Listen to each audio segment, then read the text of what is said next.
ഇന്ന് നമ്മൾ യൂണിവേഴ്സിറ്റി വിറ്റ്സിനെ കുറിച്ചാണ് പറയാൻ പോകുന്നത്. യൂണിവേഴ്സിറ്റി വിറ്റ്സ് എന്ന് പറയുന്നത് ഇംഗ്ലീഷ് ഡ്രമാറ്റിസ്റ്റ് ഗ്രൂപ്പുകളുടെ അല്ലെങ്കിൽ ഡ്രമാറ്റിസ്റ്റുകളുടെ ഇടയിലുണ്ടായിരുന്ന ഒരു ഗ്രൂപ്പാണ് യൂണിവേഴ്സിറ്റി വിറ്റ്സ് എന്ന് പറയുന്നത്. പ്രധാനമായിട്ട് 6 പേരാണ് ഈ ഒരു ഗ്രൂപ്പിലുള്ളത്. ആദ്യം എന്താണ് യൂണിവേഴ്സിറ്റി വിറ്റ്സ് എന്ന് ഡീറ്റെയിൽ ആയിട്ട് പറയാം. It refers to notable group of pioneer English dramatist who wrote the last 15 years of 16th century. അതായത് 16ാമത്തെ നൂറ്റാണ്ടിലെ അവസാനത്തെ ഒരു 15 വർഷം ഡ്രാമാസ് എഴുതിക്കൊണ്ടുണ്ടായിരുന്ന ഒരു പൈനിയേഴ്സ് എന്നാണ്, തുടക്കക്കാരായ എഴുത്തുകാരാണ് ഈ യൂണിവേഴ്സിറ്റി വിറ്റ്സ് എന്ന പേരിൽ അറിയപ്പെടുന്നത്. അതായത് ഒരു 1585 തൊട്ട് 1600 വരെ ഇവരുടെ ഒരു സുവർണ്ണ കാലഘട്ടമായിരുന്നു. ഇവരുടെ ഡ്രാമാസ് ആയിരുന്നു കൂടുതലായിട്ടും ഉണ്ടായിരുന്നത്. ഓക്കെ, അപ്പോൾ ഈ ഒരു ടേം യൂണിവേഴ്സിറ്റി വിറ്റ്സ് എന്ന ടേം ആദ്യമായിട്ട് ഇൻട്രൊഡ്യൂസ് ചെയ്യുന്നത് ആ ഗ്രൂപ്പല്ല, പകരം ജോർജ് സെയിൻസ്ബറി എന്ന് പറയുന്ന ഒരു ജേർണലിസ്റ്റ് ആൻഡ് ഓതർ, ആ സമയത്ത് ഉണ്ടായിരുന്ന ഒരു ജേർണലിസ്റ്റും ഓതറും ആയിട്ടുള്ള ജോർജ് സെയിൻസ്ബറിയാണ് ഈ ഒരു ടേം എന്ത് ചെയ്യുന്നത്, കോയിൻ ചെയ്യുന്നത്. ഓക്കെ, യൂണിവേഴ്സിറ്റി വിറ്റ്സ്, അതായത് ഈ ഒരു ഗ്രൂപ്പ് ഓഫ് എഴുത്തുകാരെ കുറിച്ച്. ഇനി ആരൊക്കെയാണ് ഇതിലെ മെമ്പേഴ്സ് എന്ന് നോക്കാം. ഇതിലെ മെമ്പേഴ്സ് എന്ന് പറയുന്നത് Christopher Marlowe, Robert Greene, Thomas Nashe, Thomas Lodge, George Peele and Thomas Kyd. ഇത്രയും പേരാണ്. ഓക്കെ, അപ്പോൾ ഇത്രയും പേരെയും യൂണിവേഴ്സിറ്റി വിറ്റ്സ് എന്ന് വിളിക്കാൻ കാരണം ഇവർ ഏതെങ്കിലും ഒരു യൂണിവേഴ്സിറ്റിയിൽ നിന്നും ഗ്രാജുവേറ്റഡ് ആയിട്ടുള്ള ആൾക്കാരായിരിക്കും. ഓക്കെ, പ്രധാനമായിട്ടും ഇംഗ്ലണ്ടിലുണ്ടായിരുന്ന 2 യൂണിവേഴ്സിറ്റിയാണ് ഓക്സ്ഫോർഡ് ആൻഡ് കേംബ്രിഡ്ജ്.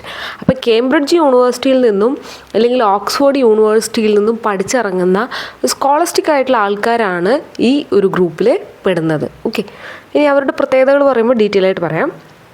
അപ്പോൾ ഇതിൽ ക്രിസ്റ്റഫർ മാർലോ, റോബർട്ട് ഗ്രീൻ, അതുപോലെ തോമസ് നാഷ് എന്ന് പറയുന്ന 3 പേരും കേംബ്രിഡ്ജിൽ നിന്നും ഗ്രാജുവേറ്റഡ് ആയിട്ടുള്ള ആൾക്കാരാണ്. ആരൊക്കെ? Christopher Marlowe, Robert Greene and Thomas Nashe. അതുപോലെ തോമസ് ലോഡ്ജും ജോർജ് പീലും ജോൺ ലില്ലിയും എവിടെ നിന്നാണ്? ഓക്സ്ഫോർഡിൽ നിന്നാണ്. ആരൊക്കെ? George Peele, Thomas Lodge, John Lyly, ഇത്രയും പേര്. അപ്പോൾ അതുകൊണ്ടാണ് ഇവരെ എന്ത് വിളിക്കുന്നത്? യൂണിവേഴ്സിറ്റി വിറ്റ്സ് എന്ന് വിളിക്കുന്നത്. ഇതിൽ യൂണിവേഴ്സിറ്റിയിൽ പോവാത്തൊരാളുണ്ട്, അതായത് ഇവരുടെ കൂടെ താമസിച്ച് ഇവരെ പോലെ തന്നെ എഴുതുകയും ചിന്തിക്കുകയൊക്കെ ചെയ്തിരുന്ന ഒരു ആളാണ് തോമസ് കിഡ്. ഓക്കെ, അപ്പോൾ തോമസ് കിഡിൻ്റെ പ്രത്യേകത എന്ന് പറയുന്നത് he is not graduated from university but he studied in the Merchant Taylor school. അപ്പോൾ അദ്ദേഹം പഠിച്ചത് മെർച്ചൻ്റ് ടൈലേഴ്സ് സ്കൂളിലാണെങ്കിലും പക്ഷേ യൂണിവേഴ്സിറ്റി ട്രെയിൻഡ് അല്ലെങ്കിലും ഈ ഒരു ഗ്രൂപ്പിലെ മെമ്പറായിട്ട് കരുതപ്പെടുന്ന വ്യക്തിയാണ് തോമസ് കിഡ്. അപ്പോൾ 7 പേരാണ്, പേര് പഠിച്ചു എന്ന് വിചാരിക്കുന്നു. Christopher Marlowe, Robert Greene, Thomas Nashe, Thomas Lodge, George Peele, John Lyly and Thomas Kyd. Thomas കിഡിൻ്റെ പ്രത്യേകത എന്താണ്? He was the one who does not go to any of the universities. Next, ഇനി എന്തൊക്കെയാണ് ഇവരുടെ പ്രധാനപ്പെട്ട പ്രത്യേകതകൾ? എന്താണ് ഈ ഒരു ഗ്രൂപ്പിനെ മറ്റ് ഗ്രൂപ്പുകളിൽ നിന്ന് വ്യത്യസ്തമാക്കുന്നതെന്ന് നോക്കിയാൽ, ദേ വർ ഓൾ യങ്. അവരെല്ലാവരും യങ് ആയിട്ടുള്ള ആൾക്കാരാണ്, ഏകദേശം ഒരേ പ്രായം വരുന്ന ആൾക്കാരാണ്. അവരുടെ ലൈഫ് സ്റ്റൈൽ എന്ന് പറയുന്നത് ഒരു ബൊഹീമിയൻ അൺകൺവെൻഷണൽ ലൈഫാണ്. ആ അന്നത്തെ സിസ്റ്റവുമായി വെച്ച് നോക്കുമ്പോൾ ആ രീതിയുമായി പോവാത്ത ഒരു പ്രത്യേകതരം ജീവിത രീതിയിലാണ് അവർ ജീവിച്ചിരുന്നത്. മാത്രമല്ല, they associated with Oxford or Cambridge universities. അവർ ഏതെങ്കിലും ഒരു രീതിയിൽ യൂണിവേഴ്സിറ്റിയുമായി ബന്ധം പുലർത്തുന്നവരാണ്. കാരണം എന്താണ്? These people are studied in universities, Oxford or Cambridge, and acquainted with each other. They had a contact, they had maintained a relationship with each of them. And witty and scholar, അവരുടെ writings നോക്കുകയാണെങ്കിൽ നമുക്കറിയാം, നമ്മൾ ഇതിൽ ഷേക്സ്പിയറിനെ കാണുന്നില്ല അല്ലേ? ഷേക്സ്പിയറിൻ്റെ writing എന്താണ്? He is A very common man. Okay, അദ്ദേഹം വളരെ വിദ്യാഭ്യാസമുള്ള വ്യക്തിയൊന്നുമല്ല, പക്ഷെ നന്നായിട്ട് അദ്ദേഹം ഡ്രാമകൾ എഴുതിയിരുന്നു. അപ്പോൾ അത് വെച്ച് നമ്മൾ യൂണിവേഴ്സിറ്റി വിറ്റ്സിനെ നോക്കുകയാണെങ്കിൽ ഷേക്സ്പിയറിനേക്കാളും കുറച്ചും കൂടി higher level of language, words ഒക്കെ യൂസ് ചെയ്യുന്ന ഗ്രൂപ്പ് ഓഫ് ആൾക്കാരാണ് ഇവർ.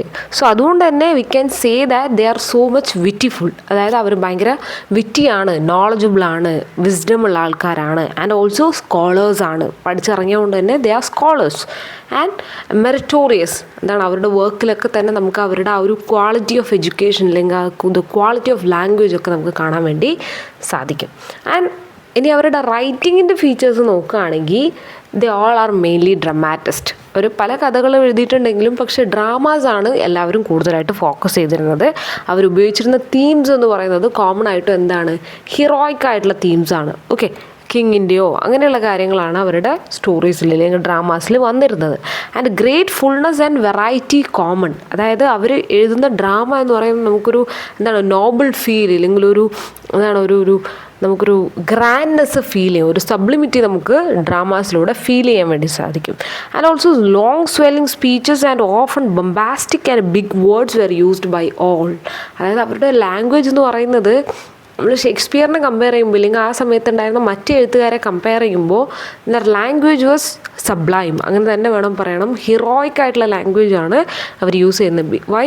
Because they studied in university and they got a wonderful education. And high sounding lines and magnificent epithets were used by them. അത് മാത്രമല്ല അവരുടെ എന്താണ് ലൈൻസ് ആയിക്കോട്ടെ, അവരുപയോഗിക്കുന്ന ഫ്രേസസ് ആയിക്കോട്ടെ, it's very wonderful and magnificent.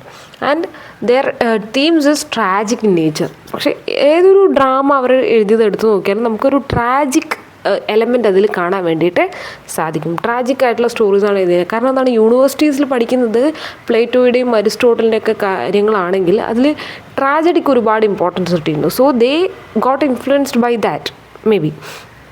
ഇനി നമുക്ക് ഓരോ വ്യക്തികളെ ആയിട്ട് ഇതിലെ ഓരോ വ്യക്തിയും അവരുടെ വർക്കുകളെയും കുറിച്ചൊന്ന് ഡീറ്റെയിൽ ആയിട്ട് പോകാം. First person is John Lyly. 1554 അദ്ദേഹം ജനിക്കുന്നത്. 1604 അദ്ദേഹം മരണപ്പെടുന്നത്.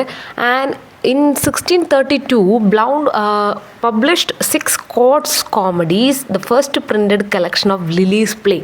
അപ്പോൾ ലില്ലി എഴുതിയിട്ടുള്ള ഒരുപാട് നാടകങ്ങളുടെ ഒരു എന്താണ് ഫസ്റ്റ് പ്രിൻറ്റഡ് കളക്ഷൻ്റെ പേരാണ് 6 court comedies എന്ന് പറയുന്നത്. 1632 അത് പബ്ലിഷ് ചെയ്യുന്നത്. U know that after his death.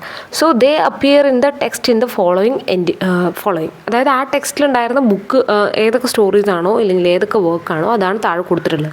1632 അദ്ദേഹത്തിൻ്റെ എല്ലാ വർക്കുകളും ഇൻക്ലൂഡ് ചെയ്തിട്ടുള്ള ഒരു ബുക്ക് പബ്ലിഷ് ചെയ്തു.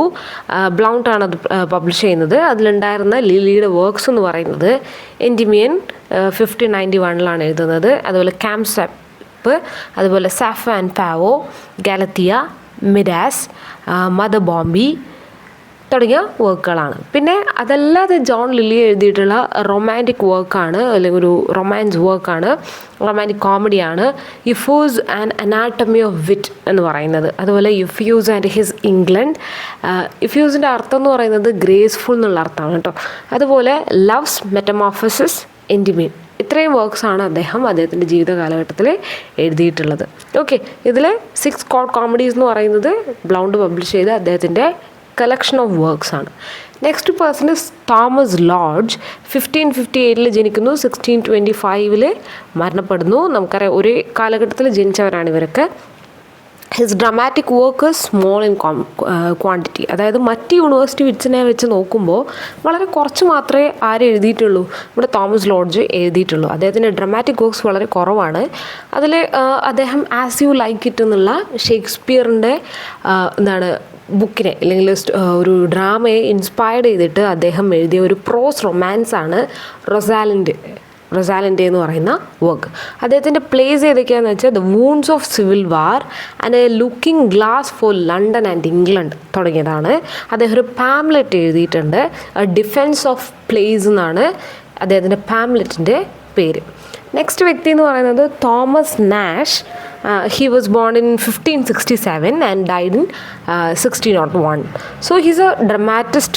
അതായത് നമ്മൾ വെച്ച് നോക്കുമ്പോൾ ലോഡ്ജിനെ വെച്ച് നോക്കുമ്പോൾ ലോഡ്ജും പാംലെറ്റ് എഴുതിയിട്ടുണ്ട്, പ്രോസ് വർക്ക് എഴുതിയിട്ടുണ്ട്. പക്ഷേ ഇദ്ദേഹം പ്രധാനമായിട്ടും നാഷ് ഒരു ഡ്രമാറ്റിസ്റ്റ് ആയിരുന്നു.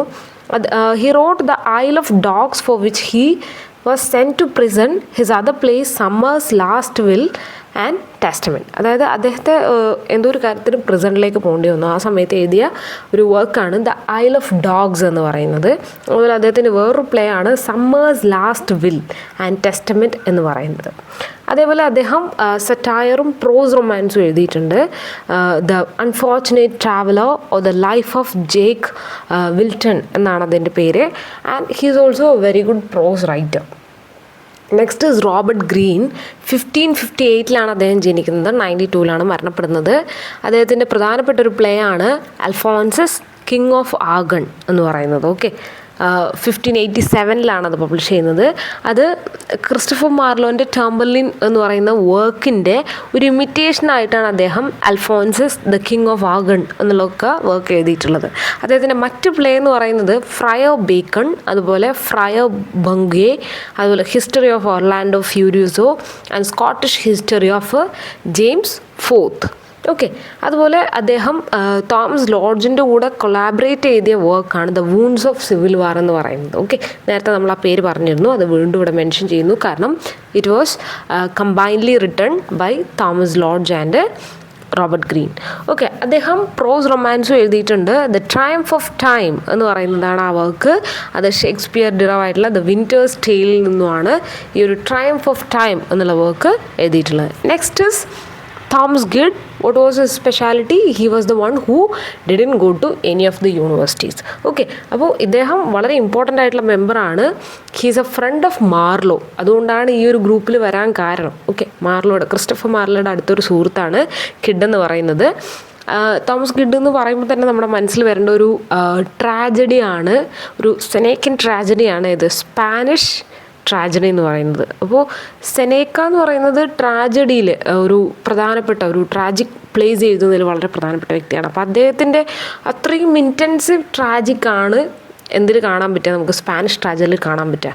Not in form, its horrific plot involving murder, frenzy and sudden death gave the play great and lasting popularity. അതായത് ഒരു യൂണിവേഴ്സിറ്റി വിറ്റിൽ ഉൾപ്പെടേണ്ട ആളല്ലാഞ്ഞിട്ടും his work Spanish tragedy take him to that group. അതായത് അത്രയും മനോഹരമായിട്ട് ആ ട്രാജിക് എലമെൻറ്റ്സിനെ നന്നായിട്ട് എഴുതി വെച്ച ഒരു വ്യക്തിയാണ്. അത് ലാംഗ്വേജിലായിക്കോട്ടെ, അതിലെ സീൻസ് ആയിക്കോട്ടെ, what ever the things which needed for A tragedy he wonderfully made it. So അതുകൊണ്ട് തന്നെ his play Spanish tragedy is very famous. Okay, അതുപോലെ ഹിസ് ട്രാജഡീസ് അതല്ലാണ്ട് വേറെ എഴുതിയിട്ടുണ്ട്. സോളിമൻ ആൻഡ് പെർസേഡ ആൻഡ് കൊർണേലിയ തുടങ്ങിയ വർക്ക്സൊക്കെ തോമസ് ഗിഡിൻ്റെ ആണ്. തോമസ് ഗിഡ് ജനിക്കുന്നത് 1558 മരണപ്പെടുന്നത് 1594. ഓക്കെ, അദ്ദേഹത്തിൻ്റെ കൊർണേലിയ എന്ന് പറയുന്നത് സെനേക്കൻ ട്രാജഡിയുടെ ഒരു അഡാപ്റ്റേഷനായിട്ടാണ് പറയുന്നത്. Next person is George Peele. He was born in 1558 and died in 1592. Okay, his plays are Aragonite of Paris, a pastoral play and a kind of romantic comedy. ആ കാറ്റഗറിയിൽ വരുന്ന പ്ലേ ആണ് അദ്ദേഹത്തിൻ്റെ. അതിൽ ഓൾഡ് വൈസ് ടെയിൽ എന്ന് പറയുന്നതും George പീലിൻ്റെ ആണ്. The Love of King David and Fair Beth's Babe. It's a biblical play and the famous Chronicle of King Edward I is an historical play. അപ്പോൾ അദ്ദേഹം ബൈബിളിക്കൽ പ്ലേ എഴുതിയിട്ടുണ്ട്, historical play എഴുതിയിട്ടുണ്ട്, romantic comedy എഴുതിയിട്ടുണ്ട്. അങ്ങനെ എല്ലാ ഒരു ജോണേഴ്സിലും അദ്ദേഹം കൈവച്ചിട്ടുള്ള ഒരു വ്യക്തിയാണ്. Okay, and he used blank words in his writings.